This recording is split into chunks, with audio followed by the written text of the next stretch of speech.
Colombia's economy has taken a hit from falling oil and commodity prices. Massive layoffs are now likely, and that's fueling a backlash from labor unions. Michelle Begue has this from Bogota. Labor leaders in Colombia say multinational corporations are making profit off of the country and its workers, then pulling out as soon as times get tough. We have multinationals in the automotive sector and in the energy sector that come, make their money, and then leave us with poverty and environmental problems. The reaction comes after Colombia's labor minister announced that automaker Hyundai, oil company Pacific Exploration and Production, and restaurant chain Archie's were looking to lay off a total of 8,400 employees. Archie's and Pacific have since each released statements denying the claims, but it is no secret that the Canadian oil company is facing hard times.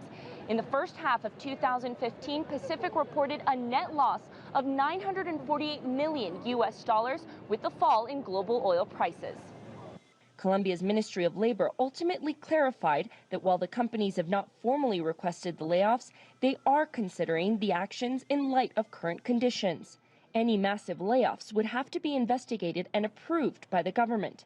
Labor expert Iván Jaramillo warns companies may also be looking for other ways to cut costs that could jeopardize the income of thousands of employees. The issue is in that many of these scenarios, the end game is to change the employment status from full-time to temporary jobs, or even working through a third party.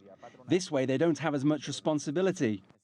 Jaramillo says Colombia's lack of economic diversity would present a huge problem for laid-off workers. They are going to need to find other jobs in other sectors, something that Colombia is lacking.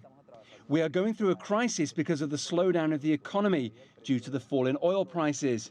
And the international economic crisis is also starting to affect us. So while Colombian jobs appear safe at the moment, financial strains have many workers on edge, worried every paycheck could be their last. Michelle Begue, CCTV, Bogota.